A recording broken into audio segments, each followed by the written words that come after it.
I've been trying to make this video for a while now, and I keep not getting around to it. So I'm just gonna get it done. Otherwise, I'll never really get to it.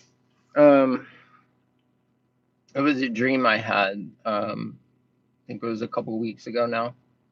I've been praying on it, making sure I have the right interpretation.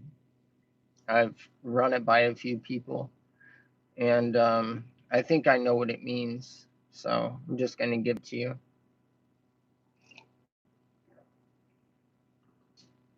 Um, so in this dream, I'm at it's like a compound, and it's all Christians living there at this compound.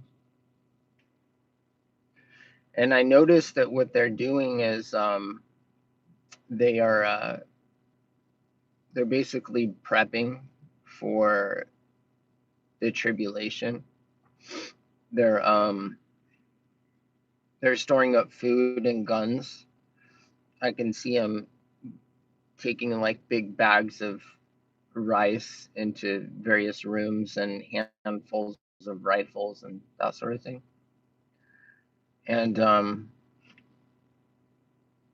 I start talking with the head guy there, and in real life, his name is Troy.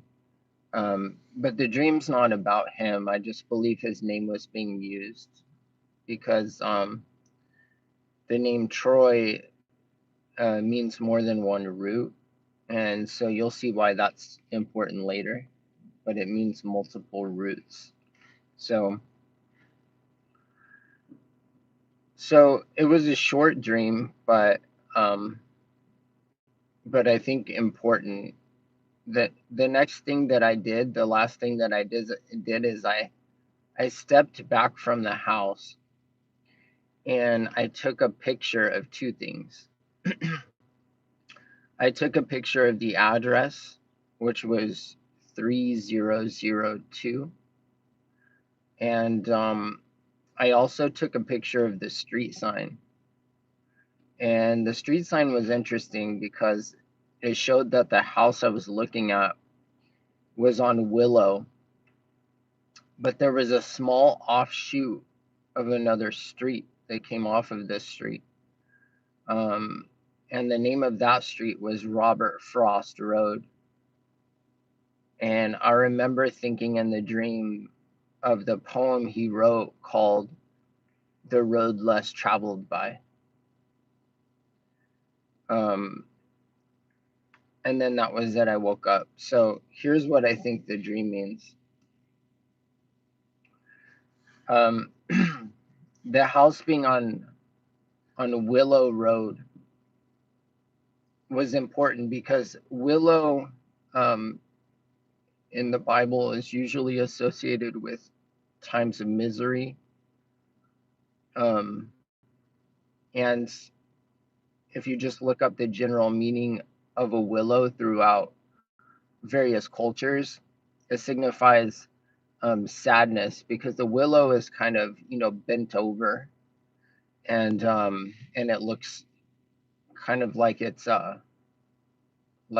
in duress. And so the meaning of willow traditionally is something that's in distress or misery. Robert Frost Road um, is um, is signifying the rapture because it's it's the road less traveled by. It's the route that's completely in Christ. Okay, so what this dream is showing is it's showing that the ones who will be left behind are the ones whose faith is not completely in Christ. Like it's somewhat in their works, right? So the name Troy means that multiple roots. Like people that might have some of their root in Christ, but then also some of the root in themselves, in their own works. Some of their faith is in themselves. I don't think those people are going to be making the rapture. I think they're going to be stuck on Willow Street. The people that were prepping and getting ready for the tribulation, they were on Willow Street. They weren't on Robert Frost Road. They weren't on the path less traveled by.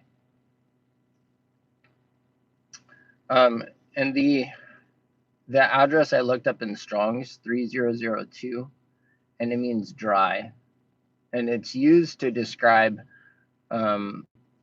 like several times. It's used to describe Israel when it's not producing fruit, when it's just dry.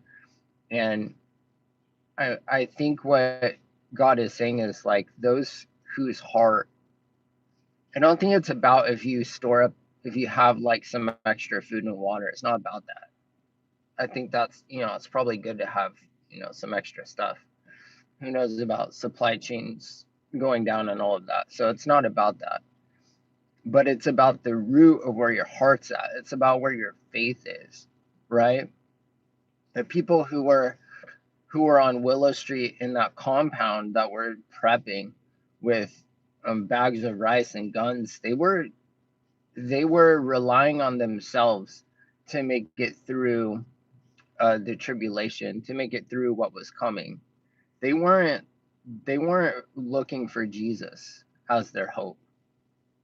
They didn't have their heart and their faith in the coming of Christ.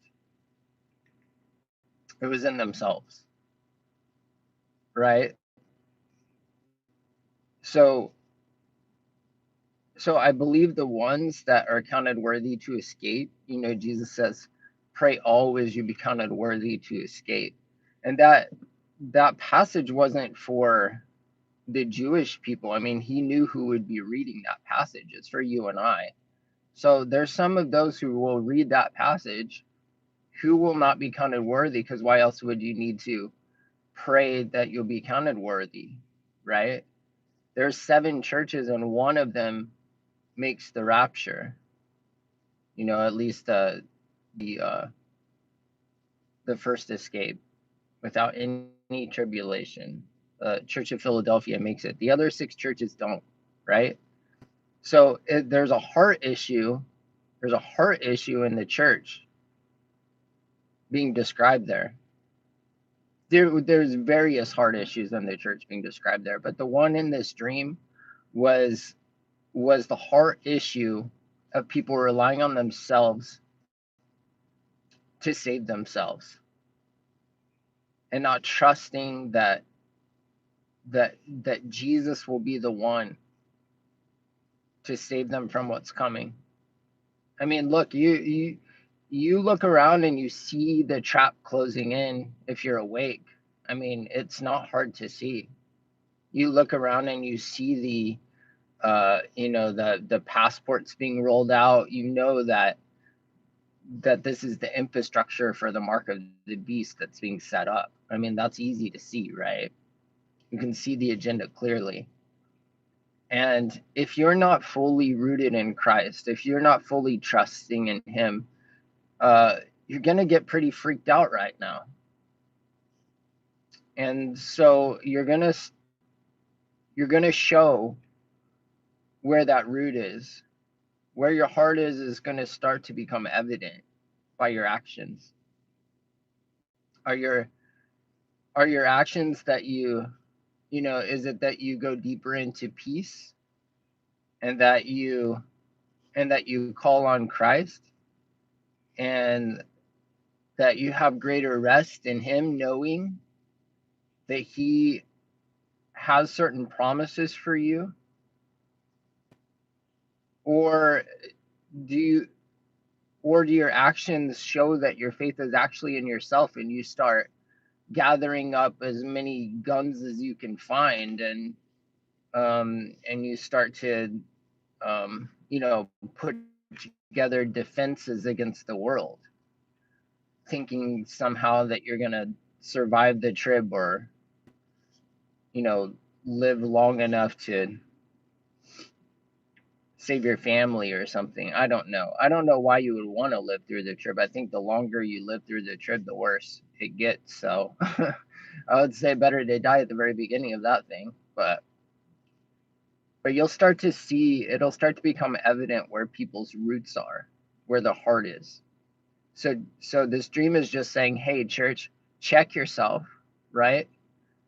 make sure that um, that your eyes are on the coming of Jesus. Make sure that your faith is in Him to be the one that saves you from what's coming, because that's His promise, right? He says to the church of Philadelphia, because you've kept the word of my patience, I will keep you from that time of trouble coming upon the whole world. That's a promise for those who are rooted in Him. So that's it. That was the dream. I think it's an important one. So just wanted to give that to you. I think we're probably out of here pretty soon, just by judging by how quickly everything's coming together. So I plan to see you all, if not here, then in the air. God bless. Bye.